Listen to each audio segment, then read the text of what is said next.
You're listening to the For I Will Be With You podcast. For I Will Be With You. Daily reflections on recovery from the Bible.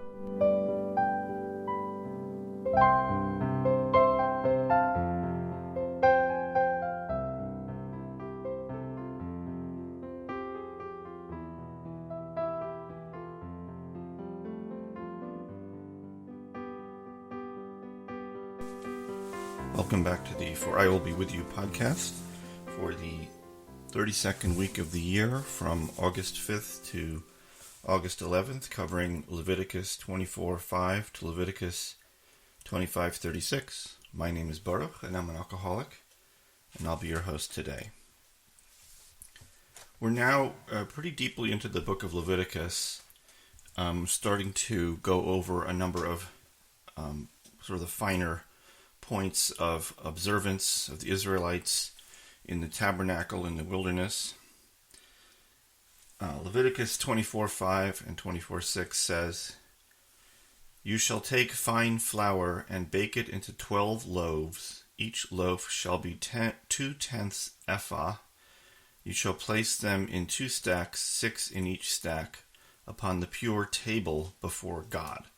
Okay, so what this all means is this is an instruction to the priests to make loaves of bread that are placed on a special table outside the tabernacle, outside the inner part of the tabernacle on this every Sabbath.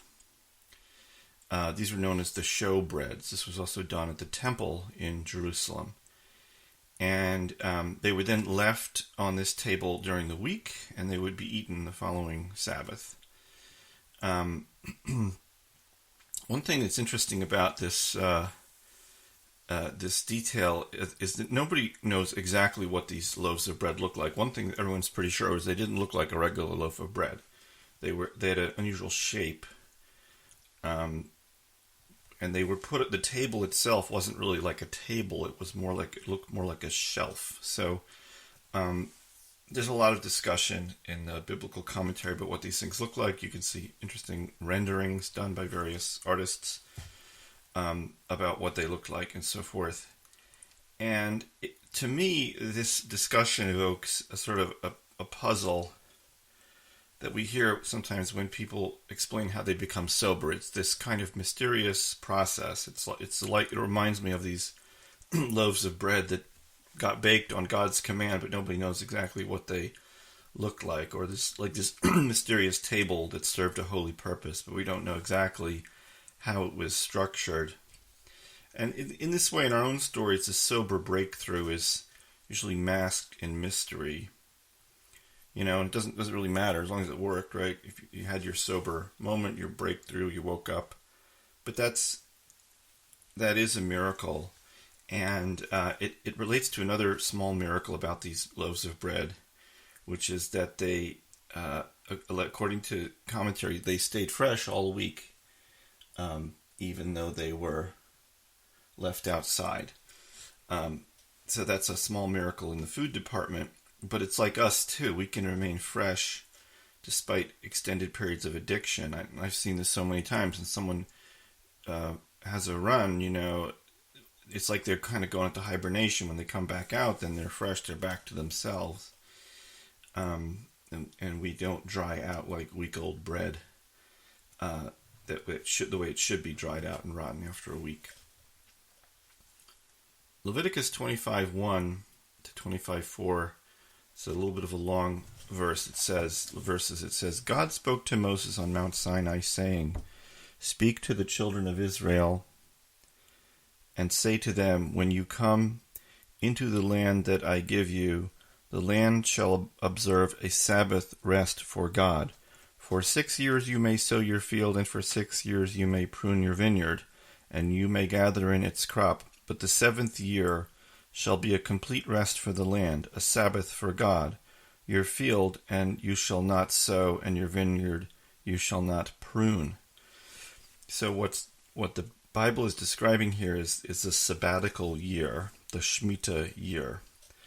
So it's the 7th year, like the 7th day. It's the 7th, every 7th year there's a rest for the land. the land is to lie fallow for the 7th year, and you're not supposed to work it. And incidentally, this is where the concept of an academic sabbatical comes from, that every 7th year a college professor is allowed to take a year off and do independent work and not have to worry about regular work. It's the same general concept. This is where it's inspired from. The sabbatical year gives us a way to think about responsibility we need to take for ourselves, along with the faith that we need to have in God to provide for us. Yes, God provides for us, but we must do our part. On the 7th year, God will take care of us. The land must rest. We can be free from the hard work of farming so we can concentrate on a relationship with God. In modern life, the sabbatical year concept can help us remember not to get overly caught up in physical wealth and possessions. If you're working 7 days a week, you're not having faith in God to provide for you. You're thinking you alone are responsible for your wealth, and chances are you aren't satisfied with what you get. And guess what? You never will be. Obviously, I'm not talking about situations where people absolutely need to work all the time. That's different. I have a lot of respect and empathy for that. I'm talking about people who already have everything they need, but just keep working because they want more. This feeling of addictive acting out. You get tired and stressed by it all, that a drink or drug seems like a great way to tune out. It's only when you release yourself from this treadmill and accept that God is taking care of you, provided you do your part, then you will be happy with what you've been given. In Leviticus 25:2, God says, "When you come into the land that I give you, the land shall observe a Sabbath rest for God." So why does there's a juxtaposition here of two concepts? So whenever there's two ideas next to each other in the Bible, it's always interesting to interpret. And so it says, when you come into the land that I give you, is combined or is next to the phrase, the land shall observe a Sabbath rest for God. So the idea is these two things are connected. One interpretation is that God wants to make sure that the Israelites understand that occupancy in the land is a privilege, that the land is a gift to the Israelites, one that can be taken back. It's really more like a loan. If the Israelites cannot treat the land with respect and follow an instruction given by the one who gave it, they do not deserve to keep it. The land is not theirs. In the same way, nothing that we have is really ours. Everything we have is a gift from God, or a loan. Money, property, and prestige, those three big problems of vanity that can cause so much trouble in addiction, they're not even ours to fret about. Isn't that kind of strange? Like all this worry that we do, it's about something that isn't even really ours. And if we can release ourselves from the delusion that we own them, we would find peace. Pride of ownership blinds us to God's will and causes coveting and resentment, which drives addiction. Leviticus 25:4 says, "But the 7th year shall be a complete rest for the land, a Sabbath for God. Your field you shall not sow, and your vineyard you shall not prune." So it's easy to read about sabbatical year and think, all right, well, the Israelites had to skip farming for a year. But there's actually a lot more to it than that. You have to realize that in those days there were no supermarkets, or there wasn't even much in the way of food storage. You ate whatever your fields produced in a given year. Okay? If you didn't have a harvest, you were going to starve. That was the normal order of things. So in order to leave your fields fallow for a year, you actually had to grow enough food in the 6th year to last for 3 years. Okay? Think about it like this. The crop that you had to that crop had to feed you in the 6th year, because you were eating in the 6th year, had to feed you in the 7th year when you weren't farming, and had to feed you in the 8th year while you were waiting for the 8th year crop to grow. You had to have a lot of faith in God to provide. And what the tradition tells us is that there was really sort of like a miracle every 6 years. Every sixth year, there was like a bumper crop that would last for 3 years. And I think for us in recovery, this is a reminder, this verse can be a reminder that sometimes we just have to hope or ask that God will do for us what we cannot do for ourselves. To trust in God that things will work out. And at some point that might seem hard to believe, but if we're working a good program, we can find the spiritual strength to believe.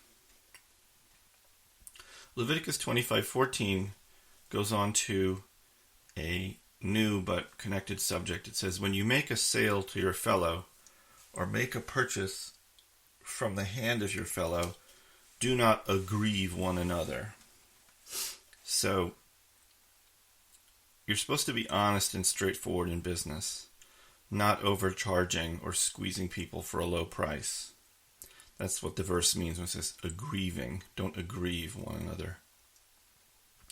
Here, God himself is telling us to deal honestly with one another, yet it's tempting to play hardball.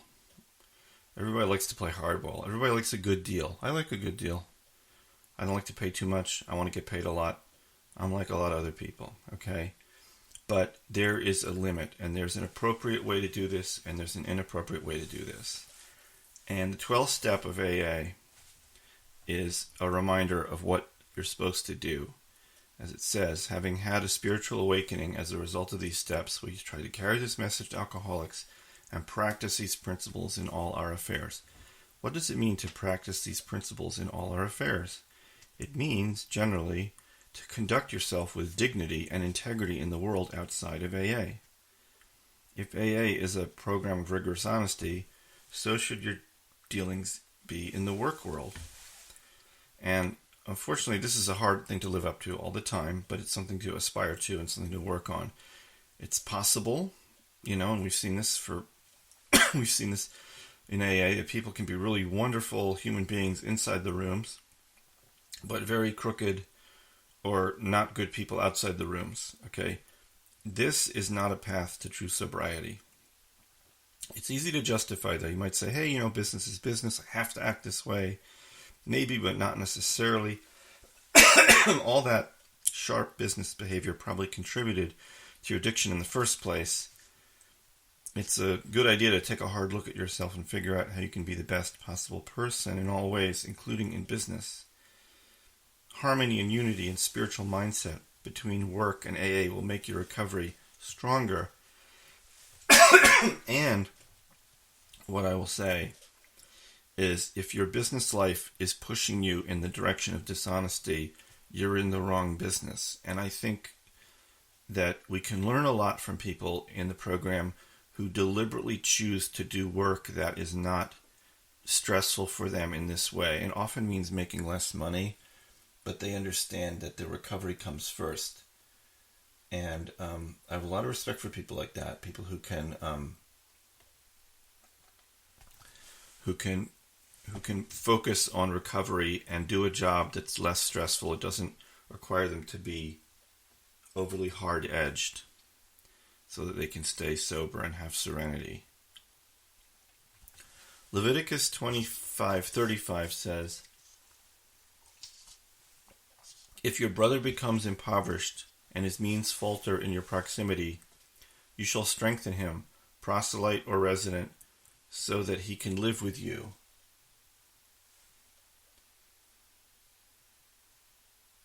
So this is an exhortation to be charitable with your fellow if he falls on hard times. It's a pretty reasonable idea.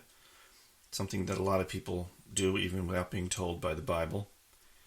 Yet, a lot of us, including myself, are pretty impressive in our abilities to ignore our fellows who need help. Now, in some ways, both approaches are correct. We may want to help everybody, but we cannot. If you gave $100 to every impoverished person you met, you would soon be impoverished yourself, I would assume, unless you're a billionaire. In fact, the Bible commands us not to give away more than 20% of our money for charity. So what's the best thing to do? Well, one approach is to give money to organizations that know how to distribute it fairly. There's a tradition of helping fellow recovering addicts out financially, though there's an equally valid tradition of warning people that AA is not a lending society. Sober people are under no obligations to lend money to one another, and in fact, making loans can be quite harmful, causing resentment, people avoiding meetings, that kind of thing. In fact, I know a guy in the program, very wise elder person, who said when he meets a new person who needs money, he says he gives him $20. He said, this is not a loan, it's a gift. I don't ever want to get it back, because he just immediately gets rid of any sort of tension that, oh, this guy's going to worry that, he won't be able to pay me back and won't want to come to meetings. Leviticus 25:36 to 25:38 says, do not take from him, meaning an impoverished fellow, do not take from him interest and increase, and you shall fear God, and let your brother live with you. Do not give him your money for interest, and do not give your food for increase. I am God, your God, who took you out of the land of Egypt, to give you the land of Canaan, to be God unto you. So again, we have this juxtaposition of two ideas. God is telling us not to exploit one another with interest on loans, and he's saying, I'm God who took you out of Egypt. Now, these two ideas are connected. Okay? In fact, if in many Jewish communities you have what's called an interest-free loan society, which is where you can get an interest-free loan if you need one. But interesting, I will tell you that if you do want to get an interest-free loan, you need a guarantor, because it's not a money giveaway society, it is a loan society, but the concept is you don't have to pay interest. But what this verse is also saying is the only reason we have any money to lend in the first place is because God took us out of slavery and gave us a place to live, a lush land to farm and grow rich. So if we think even for a second that somehow our good fortune is of our own making, to the point where we can use our money to exploit others who are less fortunate, we're in trouble. Okay? This can be a difficult ideal to live up to constantly. Many of us confuse the hard work we do to earn our money with being solely responsible for our own success. Well, it's both. You have to do the work, and you have to be responsible in your own life up to a point, but it is God that decides if we are to be rich or poor. And one of the big tests in recovery is to balance ego with spiritual wellness and self-confidence with humility, meaning that, you have to work hard, do your part, and God will do the rest. And it's a balancing act to keep that straight in recovery.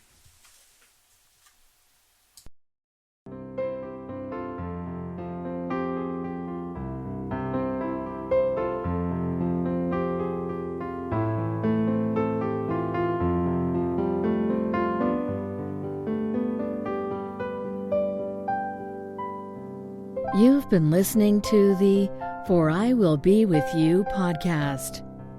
Daily reflections on recovery from the Bible.